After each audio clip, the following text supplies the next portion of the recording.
공부를 시키듯이 그건 아니에요. 적어도 9살 이전까지는 독서는 그냥 재미로 접근해야 돼요. 이 책 너무 재밌어요. 엄마 또 읽어주세요. 엄마 또 같이 봐요. 이런 말이 나올 정도로 자연스럽고 재밌게. 이상하게 우리나라 사람들은 독서를 공부라고 생각하고 이게 학습 효과만을 생각하게 되더라고요. 근데 그러면은 실패해요.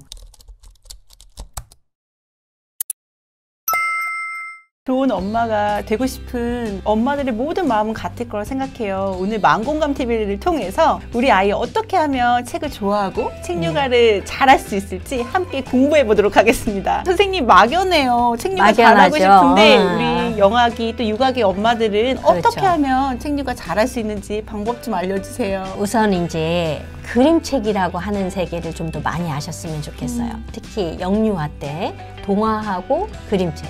근데 이제 동화책은 우리가 어렸을 때 그래도 좀 많이 접했잖아요. 네, 맞아요. 뭐 신데렐라부터 시작해서 안데르센 네. 그나마 좀 아는 게 있다는 거죠. 근데 지금 30대, 30, 40대, 50대에는 어렸을 때 그림책을 그렇게 많이 접하지는 않았던 것 같아요. 많이 접하지 않았잖아요. 오히려 어른이 되어서 접한 거지. 네. 그래서 엄마들이 특별히 이제 그림책 공부는 할 필요가 있다라고 생각이 되는데 어떤 그림책이 좋은 거지 잘 모르잖아요. 네, 맞아요. 태아였을 때는 리듬이 있는 그림책이거나 아니면 안데르센 동화 읽어주고 아이는 물론 모르겠지만 엄마의 그 느낌을 아이가 그대로 전수받거든요. 그러니까 뭔가 느낌이 온단 말이죠. 그 다음에 돌 이전.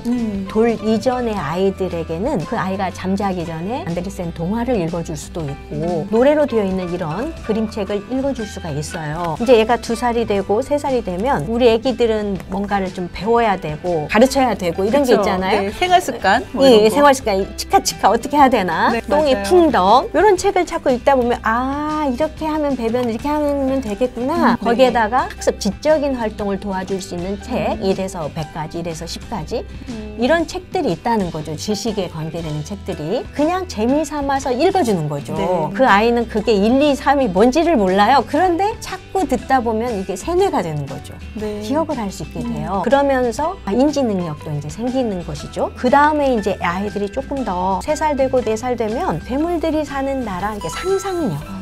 우리가 이 두뇌는요 상상의 가지나 질문의 가지가 뻗을수록 뇌가 확장이 이루어져요. 이 뇌를 매직트리라고 그러거든요. 매직트리. 이 마법의 나무에 가지가 쭉쭉 뻗잖아요. 그러면 언어의 사고의 가지, 과학의 사고의 가지가 출발은 다른데 서로 가지를 뻗어서 연결이 돼요. 네. 그럼 유감적인 사고 능력이 생긴다는 거죠. 연결이 아주 자유롭게 되기 때문에 그래서 이렇게 상상력을 발동시킬 수 있는 책들. 하도야 놀자. 여기에는 글이 하나도 없어요. 일단 느낌이 너무 좋아서 이 아이 표정 하나하나 보면서 온갖 상상을 다 해볼 수 있거든요. 네. 이렇게 뇌에 자극을 주어서 생각을 해볼 수 있고 상상을 해볼 수 있게 하는 그런 책들. 그런 책들을 3살, 4살, 5살 뭐 이럴 때는 이제 많이 좀 읽어주는 게 좋겠죠. 그리고 같이 볼 수 있게 해주면 좋고 그 다음에 이제 아이가 자의식이 강해지기 시작해요. 5살, 6살 되면 유치원 갈 때 나 이 옷만 입을 거야, 저 옷만 입을 거야. 엄마 난 이 옷이 좋아요. 나는 너를 이해하는 거죠. 난 너 이해해. 그래, 네가 좋아하는 골라봐. 그러면서 함께 옷 고르기도 해보고 옷 중에서 어느 옷이 제일 좋아? 이때 이런 옷을 입으면 어떤 느낌이 나? 그런 말을 자연스럽게 하다 보면 아이가 쪼잘쪼잘쪼잘 말을 하면서 발표 능력, 의견을 말할 수 있는 능력이 생기거든요.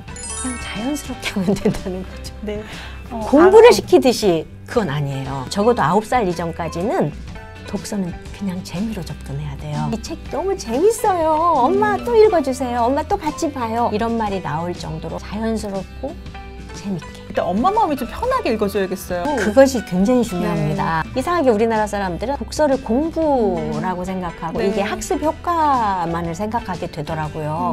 근데 그러면 실패해요. 책을 좋아하게 되면 본인이 찾아서 읽게 되어 있어요. 그래서 이제 2학년, 3학년 이제 말도 좀 하고 생각하고 의견을 좀 이야기할 수 있게 되면 이제 이렇게 장애우 문제를 다룬 그런데 그것이 너무나 노골적인 교훈을 이야기하지는 않는 생각을 해볼 수 있고 상상해 볼 수 네. 있게끔 만드는 또 일을 봐요 이런 책이라든가 그냥 아예 재밌는 이 모자 500개가 얼마나 웃기는지 이 책을 읽어주면 사람들이 다 깔깔깔 이건 글밥이 많아요. 그래서 한 번에 다 못 읽으면 한 10쪽씩이라도 그때그때 같이 읽고 너무 웃기기 때문에 그 다음은 엄청 궁금하게 만들어지는 책이거든요. 네. 조금 더 이제 아이가 사고를 할 수 있고 인생이 뭔지 친구가 뭔지 내가 함께 할 친구에게라고 해놓고 목이 마를 때 물이 없다고 슬퍼하지 마. 봐요? 이렇게 물이 생겼어요. 네. 내 물을 나누어 줄게. 얼마나 예뻐요. 아이들도 사실 세상살이를 좀 하다 보면 마음에 상처도 많고 부모님에게 말할 수 없는 고민도 있을 수 있어요. 그럴 때 이제 이런 책 읽으면서 위로를 받을 수도 있는 거고 이거 보면서 울 수도 있어요. 그럴 때 이제 다독이면서 엄마가 같이 또 해줄 수도 있겠죠. 요즘 책들이 되게 입체적이고 너무 좋아요. 아유, 네. 봐요. 팝업으로 된 책들 굉장히 많잖아요. 그죠? 네. 그럼 이제 아이가 좀 더 커서 대화가 통하고 뭔가 활동이 가능하다. 이제 이렇게 되면 왜냐면 말이지. 이 책 아세요? 몰라요, 선생님. 한번 보실래요? 외국에서는 애를 재우면 아빠가 보통 아이를 많이 재우거든요. 네. 이제 노래도 불러주고 책도 읽어주고 그리고 잘 자라. 애기는 애기방에서 자잖아요. 이 애기는 이렇게 물어봐요. 아빠가 가려고 그러면 아빠 그리고 아빠 왜 바다는 파래요? 라고 물어봐요. 네. 뭐라고 대답하실래요? 아빠가 뭐라고 대답하냐면 매일 밤 네가 잠들면 물고기들이 기타를 꺼내 슬프게 노래하면서 파란 눈물을 흘리거든. 아주 시적으로 대답을 해요. 네. 멋있죠? 멋있어요. 이런 대화가 계속 이어져요. 아이들의 창의력을 좀 높여주는. 그러면 이제 아이들 머릿속에서는 뭐라고 물어보면 내가 그냥 내 나름대로 상상해서 대답하면 되겠구나. 네. 라는 이제 생각이 네. 만들어지겠죠. 이 뒤에 가면은 이제 질문만이 나오거든요. 네. 죽은 깨가 뭐예요? 메아리가 뭐예요? 이 중에서 하나를 골라서 우리도 아빠처럼 대답을 해보자. 포스트잇에다가 한 줄 쓰기. 아빠처럼 대답해보는 대답. 이런 걸 했는데 완전히 다 시인 탄생이었어요. 그런 활동들을 또 해볼 수 있는 책들이 꽤 많거든요. 네. 자, 책이 굉장히 많아서 네, 어떻게 다 재밌었네요. 소개를 할 수가 없어요. 거리에 핀 꽃도 얼마나 따스한지 몰라요. 이건 이제 사고를 할 수 있게. 여기에도 그림밖에 없어요. 이야기를 한번 써보면 되겠죠. 여기는 작가가 될 수 있겠네요. 그럼요. 작가가 만들어지는 거죠. 애 빨리 키워서 이런 거 해보고 싶죠? 그 오른발 왼발 이건 이제 할아버지하고 그 손주와의 관계 이야기인데 할아버지가 내내 나에게 굉장히 보살핌을 많이 주시다가 연세가 더 드시면서 몸이 좀 불편해지실 수도 있잖아요. 그럴 때 이 손주는 자기가 또 할아버지를 도와주거든요. 네. 친구처럼.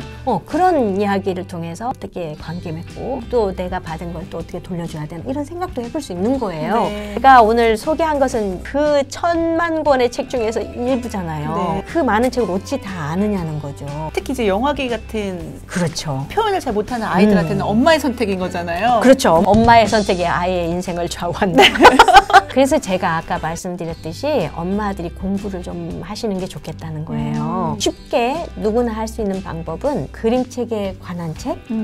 그런 책을 한 5권 마스터를 하시는 거죠. 네. 제가 읽었던 책 중에서는 정말 좋았던 책이 이루리라 할 때 이루리의 네. 아빠와 함께 그림책 여행이라고 하는 책이 있어요. 1권, 네. 2권이 나왔거든요. 네. 저는 그 책에서 그림책을 많이 알게 됐어요. 저한테 참 많이 도움을 줬던 책이거든요. 아주 어린아이들이 좋아할 만한 책들을 총망라해서 그 책이 갖고 있는 어떤 가치와 줄거리 그리고 또 활용법들까지도 뭐랄까 편안하게 글을 써놨어요. 또 이제 동화를 어찌 봐야 하나, 동화책을 어떻게 읽어야 하나, 그리고 또 아이를 어떻게 바라봐야 하나라고 하는 것과 관계되는 책으로는 바람의 아이들 대표이시기도 한데 최윤정 선생님의 슬픈 거인이라고 하는 책이 있어요. 그런 책도 읽어보시기를 원하고 그 다음에 이제 우리 아이가 초등학교 저학년 아이들에게도 어떻게 접근을 해서 책을 읽히고 또 글쓰기까지도 어떻게 하면 좋을까. 한미화 선생님이 9살 독서 수업이라고 하는 책을 냈거든요. 네. 그런 책들을 좀 읽어보시면 좋을 것 같아요. 이 정도로 나는 만족이 안 되어서 더 공부를 해보고 싶다. 그러시면 도서관에 요즘에 책 모임을 많이 만들고 있거든요. 네. 아니면 이제 마을에도 네, 그렇죠? 북클럽. 네, 북클럽을 네. 많이 만들고 있으니까 저는 그런 쪽에 들어가셔서 활동을 하셨으면 좋겠어요. 같은 뜻을 가진 분들이 함께 그림책도 읽고 평도 해보고 또 네. 추천도 해주고 내가 하나를 골랐는데 우리가 5명이면 5권을 얻게 되는 그쵸. 거잖아요. 네. 더 본격적으로 공부를 하고 싶다. 그러면 제가 서울시 교육청 학부모 지원센터에서 그 학부모들을 모아서 독서 길잡이 연수를 무료로 다 공부를 시켜주고 있거든요. 한 5개월을 무료로 계속 공부를 시켜주는데 네. 일주일에 3시간씩을 그분들은 거의 전문가로 육성을 시켜주고 있거든요. 네. 이제 그런 기회들이 있어요. 그런 걸 잘 아셔서 활용을 하시면서 본인이 아는 게 있고 자신감이 있었을 때 저는 아이에게 좀 더 유연하게 접근할 수 있지 않을까. 네.